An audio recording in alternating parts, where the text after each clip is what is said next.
Nicolas a perdu 10 kilos de gras en 3 mois et aujourd'hui dans cette vidéo je te montre absolument toute la stratégie qu'on a mis en place pour réussir ça, que tu pourras toi-même appliquer dans ta pratique. Si aujourd'hui tu veux perdre du gras, laisse-moi te dire que c'est la meilleure vidéo que tu pourras regarder de la journée avec un nombre d'informations incalculable que tu ne trouveras pas du tout ailleurs gratuitement. Donc aujourd'hui, tu vas voir exactement comment Nicolas est passé de ce physique ici à ce physique ici. Comme tu peux voir la différence, il a perdu 10 kilos en un total de 14 semaines, à peu près 3 mois donc, et il a clairement retrouvé confiance en lui et confiance en son physique.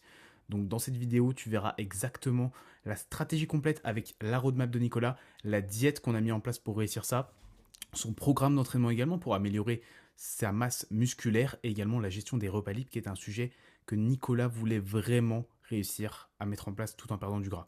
Donc reste bien jusqu'à la fin, tu n'auras plus qu'à copier la stratégie. Bêtement, c'est super simple.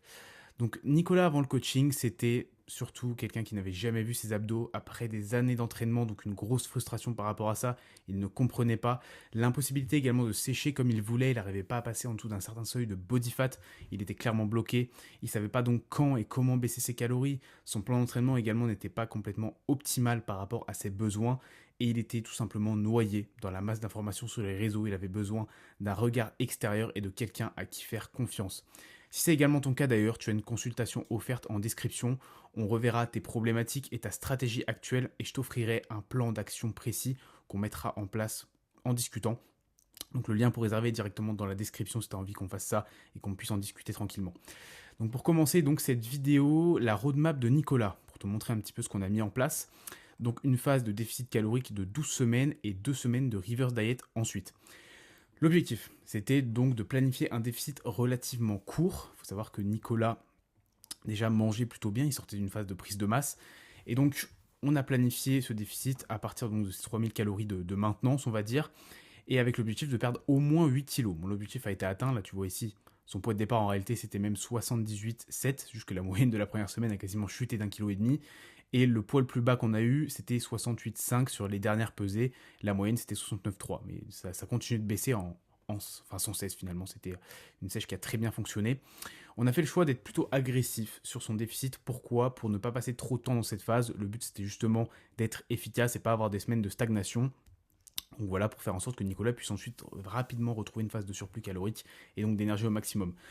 Donc la phase de reverse, elle est également planifiée en amont pour être sûr de réussir la sortie du déficit. C'est un conseil que je te donne si tu regardes cette vidéo et que tu veux réussir ta sèche. Si tu atteins ton objectif, ce n'est pas fini. Voilà, la reverse diet, c'est clairement ce qui va te permettre justement ensuite de complètement profiter à pleine balle du physique que tu as obtenu en le remplissant tranquillement, en remontant tes glucides, en t'assurant de ne pas faire du gras trop rapidement après.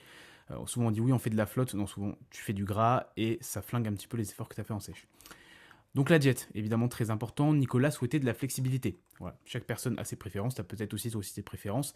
Mais Nicolas, il préférait surtout avoir des macros, donc on a mis en place une diète flexible. Je n'ai pas fait de 1000 plans à Nicolas en lui disant exactement quelle quantité manger. Je lui ai principalement donné des conseils. Nicolas se faisait déjà une diète depuis des années, c'est quelqu'un qui pèse ses aliments, qui traque déjà ses macros. Donc il avait déjà cette base. Moi, je lui ai surtout donné les quantités, donc les calories, c'était la principale quantité à respecter. Ensuite, les protéines, glucides, lipides. Et le but, c'était qu'il puisse respecter ça au maximum avec les aliments qu'il préférait pour qu'il puisse adhérer à sa diète. Donc, je lui donnais ses macros, il devait respecter ses calories et envoyer ça chaque semaine.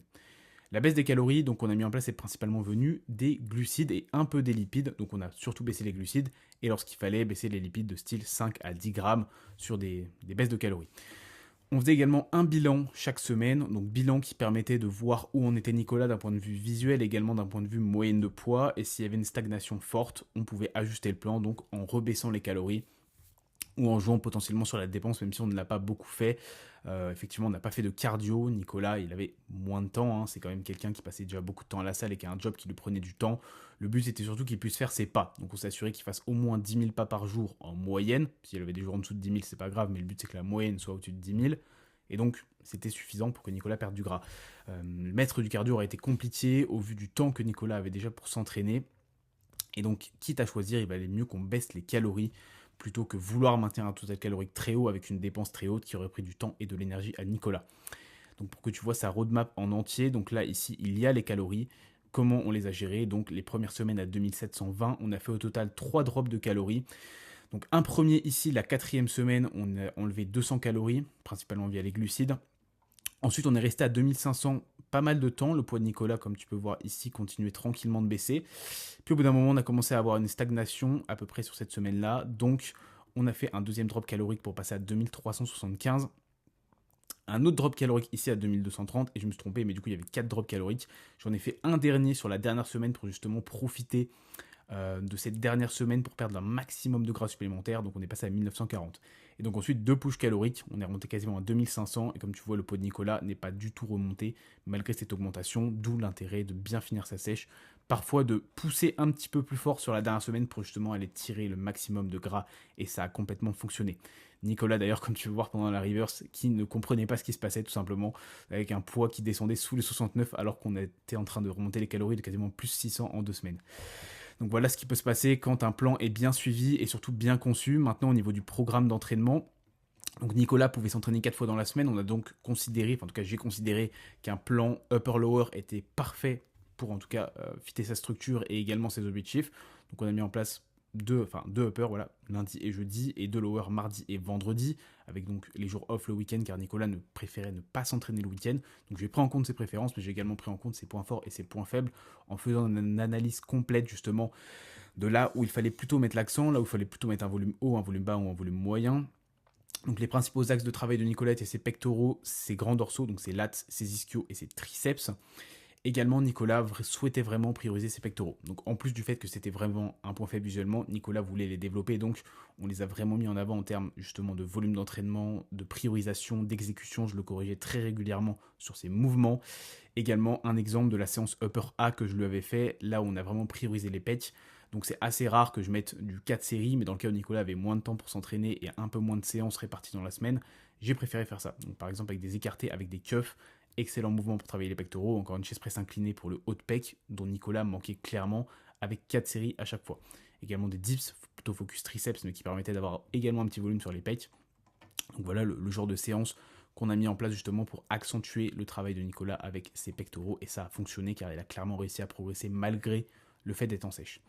Également, ce qu'on a mis en place pour nous assurer de conserver un maximum de muscles, suivre ses performances chaque semaine. Et ça, c'est quelque chose que je vois très régulièrement qui est problématique, c'est que les pratiquants, si tu regardes cette vidéo, que tu veux sécher, mais que tu ne traques pas tes performances, tu te tires une balle dans le pied. C'est pas parce que tu n'es pas en prise de masse que tu ne dois pas traquer tes performances. C'était le meilleur moyen pour nous de nous assurer que Nicolas, même si au bout d'un moment la progression était moins forte, qu'il gardait ses performances. C'était la priorité, d'avoir des performances qui restent stables, d'avoir justement des séries de qualité et que ça le stimule également à aller s'entraîner. Car en fin de sèche, croyez-moi, avec la baisse des calories, la baisse d'énergie, la motivation d'entraînement est moins forte et le fait de vouloir conserver un carnet d'entraînement qualitatif et pas voir ses perfs chuter, c'est un moyen de se motiver au maximum. Donc là, tu vois par exemple, quand c'est en vert, c'est la progression, quand c'est gris, c'est de la stagnation, quand c'est rouge, c'est de la baisse justement de charge. Donc Nicolas, sur la fin, commençait plus à avoir du gris souvent, mais ce qui était une très bonne nouvelle vu la baisse de son poids du corps, quasiment 10 kg de baisse de poids du corps, c'est normal, il y a moins de stabilité. Et je lui faisais également en plus de ça des feedbacks sur ses exécutions toutes les semaines sur chaque mouvement. Je lui demandais de se filmer régulièrement, ce qui permettait d'avoir des résultats garantis. Enfin, la gestion des repas libres, c'était quelque chose que Nicolas avait vraiment à cœur, tout simplement car il avait un repas de famille tous les dimanches et il ne souhaitait pas s'en priver. Il voulait toujours pouvoir le conserver sans avoir à traquer ses calories à ce moment-là. C'est quelque chose également que j'ai pris en compte dans mon approche. Donc comment faire à ce moment-là, sachant qu'en plus il avait aussi des repas professionnels au restaurant, ça arrivait qu'il sorte avec des amis.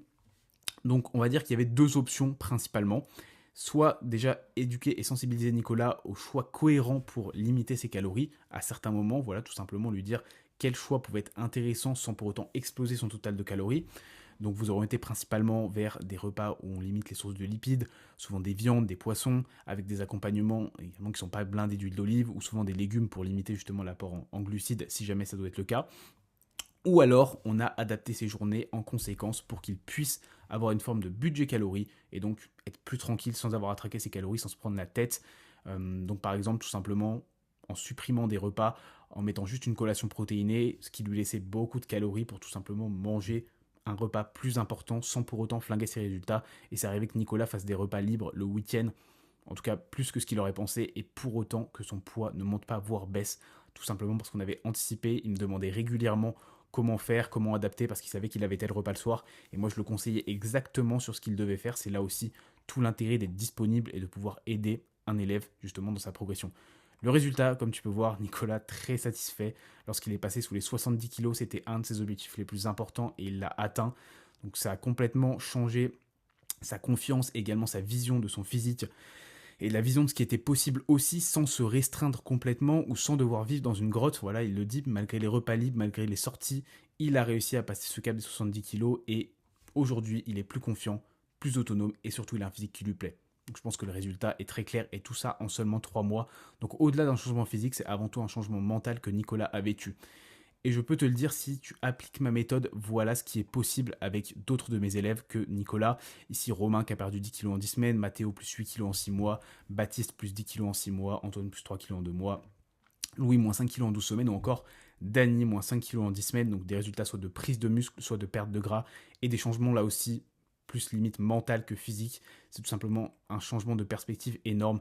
Donc si tu veux qu'on en discute, que je te présente un petit peu ma façon de travailler, qu'on parle également de ton plan actuel, qui va nous permettre donc de définir un plan d'action précis qui va te permettre dans tous les cas de progresser, c'est gagnant-gagnant. Je te donnerai un maximum de valeur comme je t'ai donné dans cette vidéo, mais encore plus du coup adapté à toi. Donc le lien pour réserver est directement dans la description, c'est un lien Calendly, tu peux choisir le créneau que tu veux et on discutera de tes problématiques directement.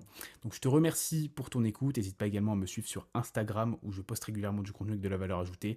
Sur ce, très bonne journée, on se dit à très vite.